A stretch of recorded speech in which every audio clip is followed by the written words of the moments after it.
విద్యను అభ్యసించే విద్యార్థికి మొదటగా అక్షరాలు, తరువాత వాక్యాలు, తరువాత పాఠ్యాంశాలు ఒకదాని తరువాత ఒకటి వరుస క్రమంలో ఎలా నేర్చుకుంటే అందులో ఉత్తీర్ణతను సాధిస్తాడో, అదేవిధంగా సాధకుడు కూడా పరిపూర్ణమైన జిజ్ఞాసతోటి, తపనతోటి నేనెవరు అనే ఆత్మజ్ఞానాన్ని తెలుసుకోవాలని త్రికరణ శుద్ధితో జ్ఞానాన్ని విని తెలుసుకొని ప్రతినిత్యం దాన్ని అభ్యసిస్తూ దానికి ఆటంకంగా ఏవైతే ఉన్నాయో దానిని ఒక్కొక్కటిగా గమనించుకుంటూ తొలగించుకుంటూ వరుస క్రమంలో ముందుకు పోవాలి.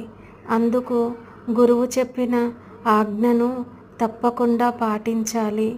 ఏ నియమాలైతే చెప్తారో పూర్వం నుంచి ఇప్పటి వరకు కూడా ఆ నియమాలను పాటిస్తూ వరుస క్రమంలో వెళ్ళాలి.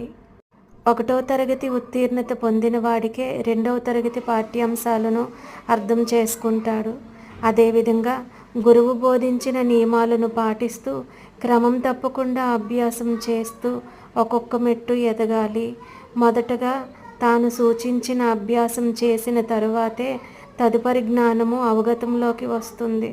అలా కాకుండా నర్సరీ పిల్లాడికి డిగ్రీ పాఠ్యాంశాలు బోధిస్తున్నట్లుగా ఇప్పుడున్న కలియుగంలో వరుస క్రమంలో జ్ఞానం అంతా విని నేర్చుకొని సరి అయిన అవగాహన లేకుండా, సరి అయిన అభ్యాసం లేకుండా ఏదో అటు ఇటుగా ఊగిసలాడుతూ ఎటువంటి నియమాలు లేకుండా అలవాట్లను వదలకుండా ధ్యానంలో ముందుకు వెళ్ళట్లేదని ఆతృత చెందుతూ ఉంటారు సాధకులు.